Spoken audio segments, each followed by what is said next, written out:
Lesson 4 is multiply mixed numbers. Multiply mixed numbers. We're going to scan the lesson and we're going to list two headings that you would use to make an outline of the lesson.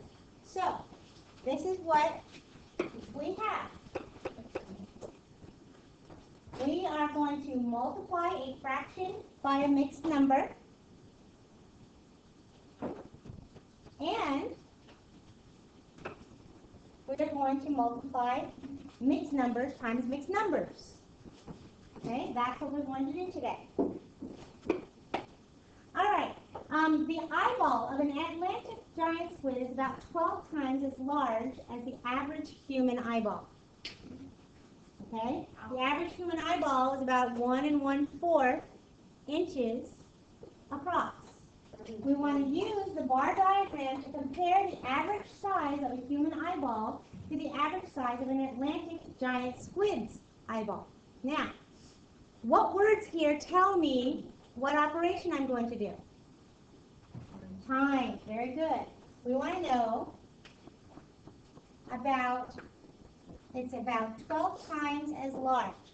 So that means that with this diagram, we're going to have 1 1/4 plus 1 1/4 plus 1 1/4 plus 1 1/4 plus 1 1/4 plus 1 1/4 12 times, right?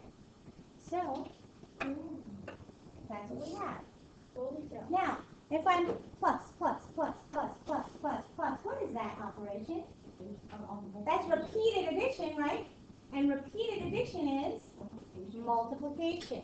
And that's the reason why we're going to come up with a multiplication problem to solve this problem. Okay? When we use repeated addition, you can see, let's see, this is 1, 2, 3, 4, 5, 6, 7, 8, 9, 10, 11, 12, right? It's 12. But if I do 1/4 plus 1/4 plus 1/4 plus 1/4, how many inches is that going to be? 1/4 plus 1/4 plus 1/4 plus 1/4 is 1/4, right? So this is equal to 1 inch. Oops. 1 inch, right? Then we have another one. 1 inch, right?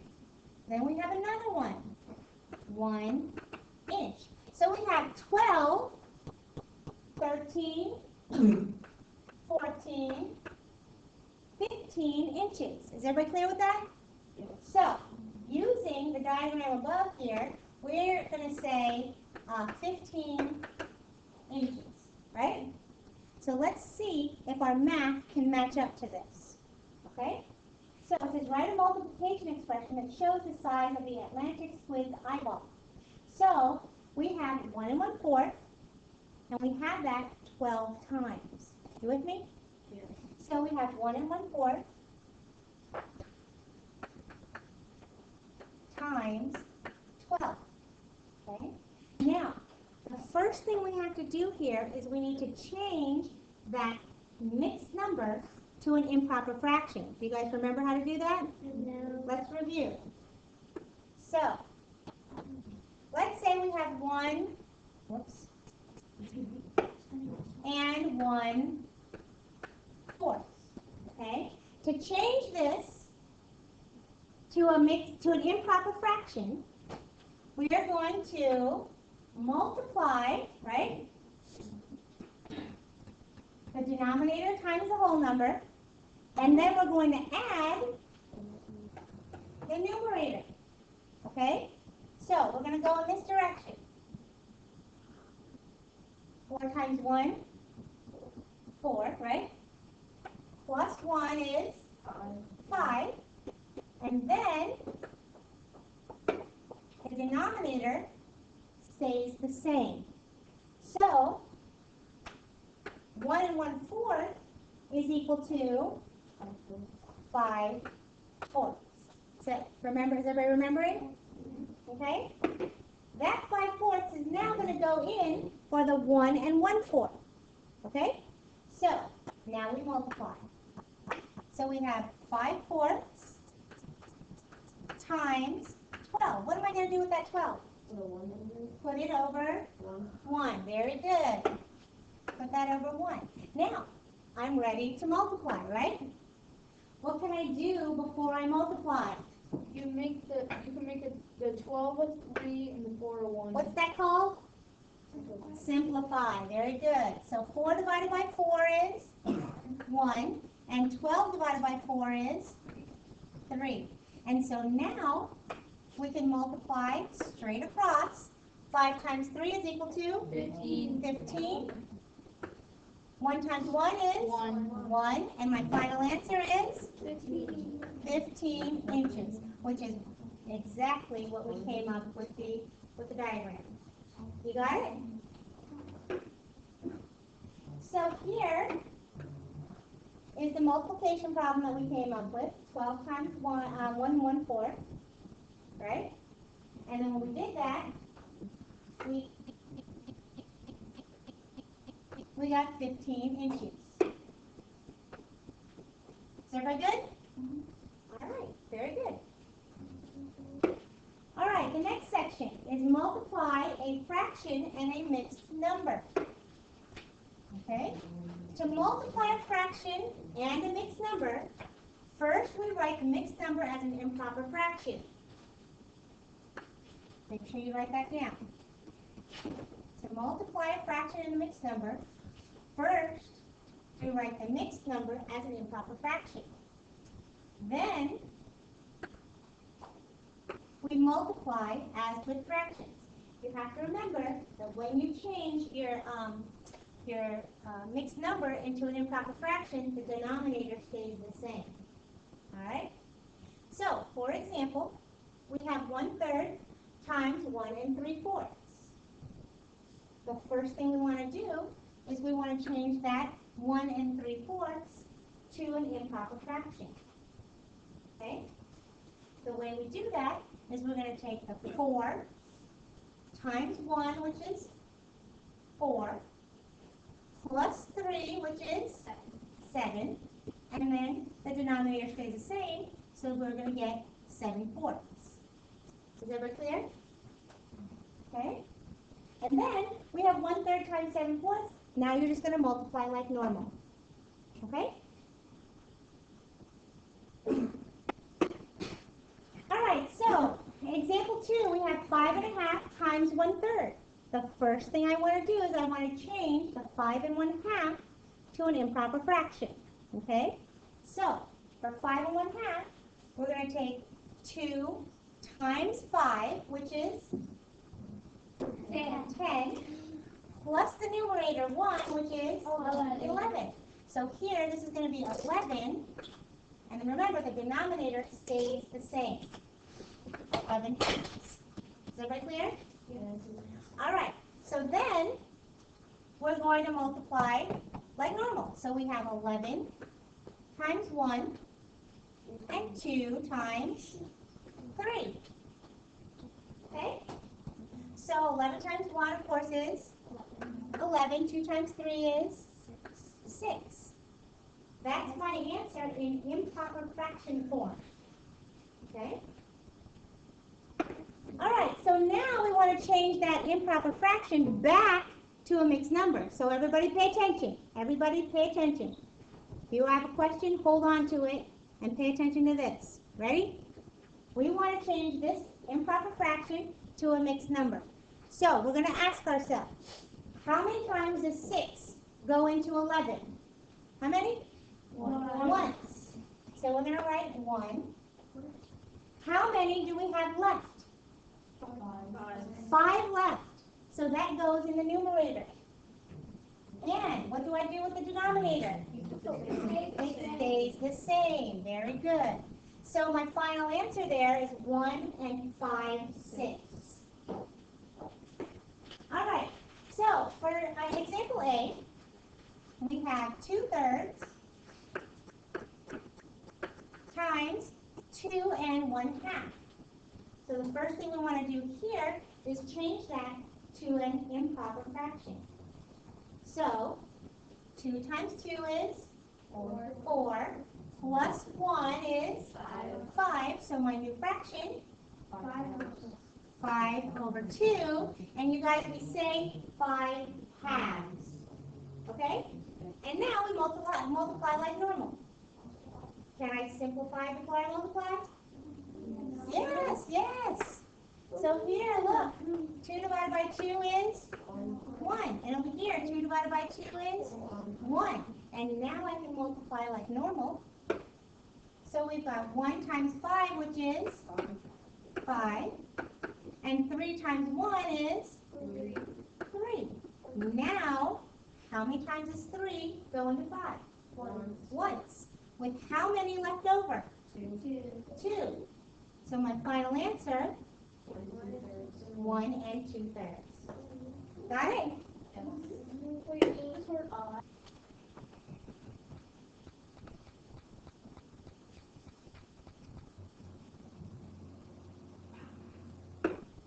All right, so the next example is multiply mixed numbers. To multiply two mixed numbers, we're going to write each mixed number as an improper fraction. The only difference between this and what we just did is that we have two mixed numbers.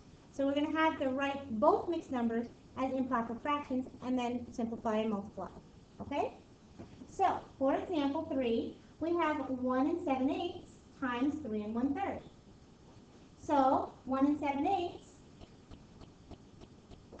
1 7/8 right here, we have 8 times 1 is 8, plus 7, 15, right?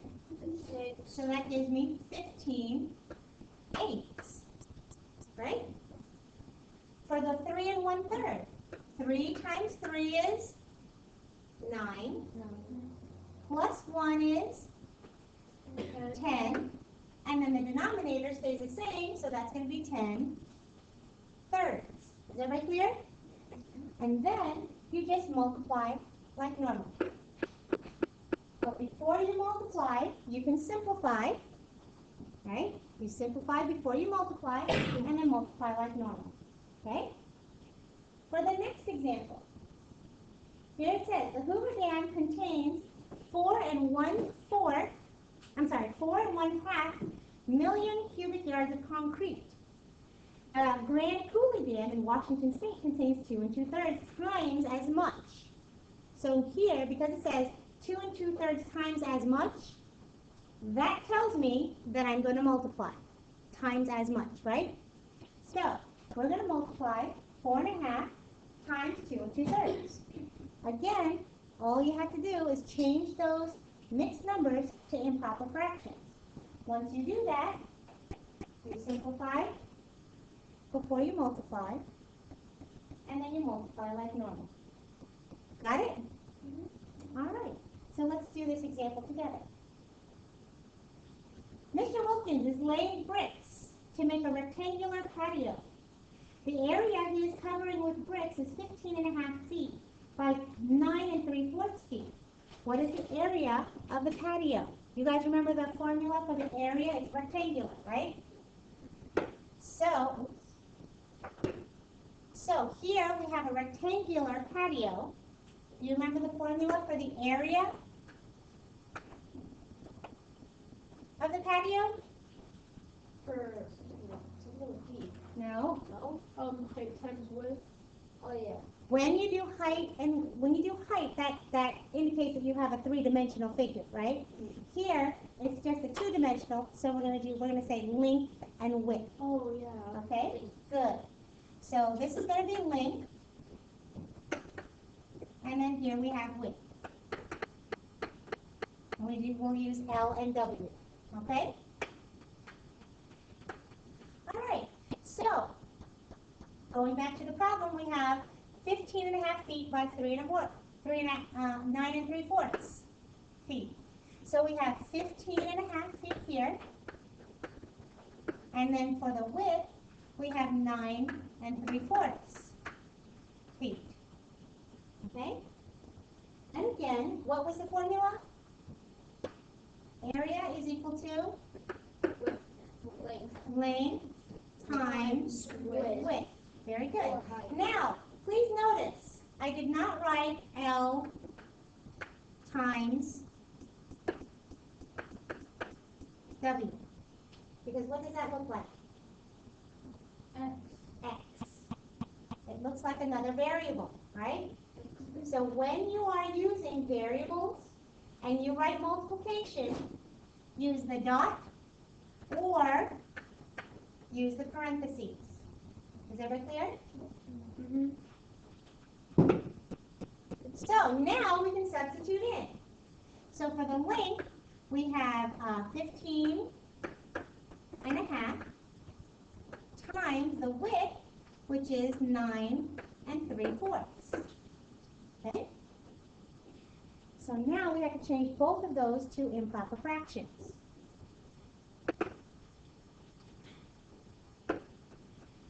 So the first fraction that we have here is 15 times 2, which is 30, plus 1 is 31. And the denominator 2. stays the same. Good. So times 9 times 4 is 36.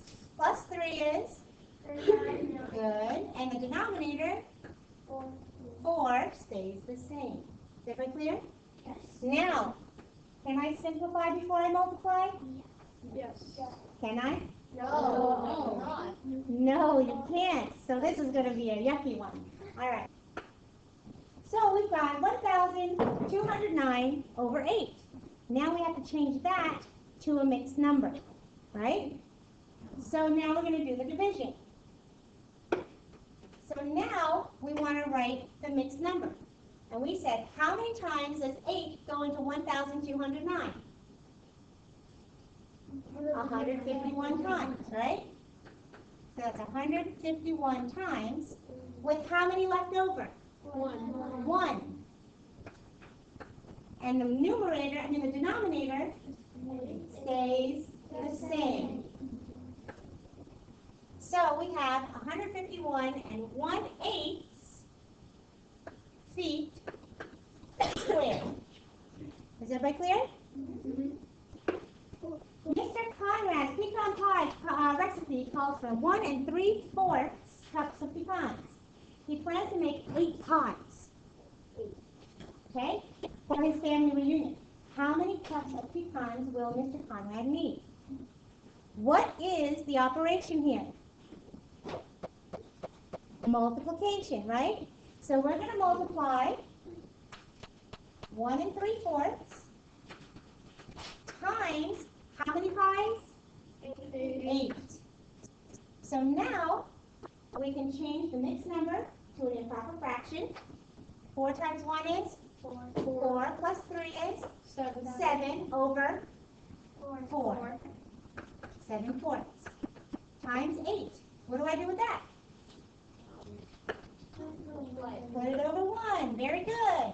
Now I want to multiply, but before I multiply, I can simplify, right? So, good. So 4 divided by 4 is? 2. What? 1. 1. And 8 divided by 4 is? 2. Good. All right.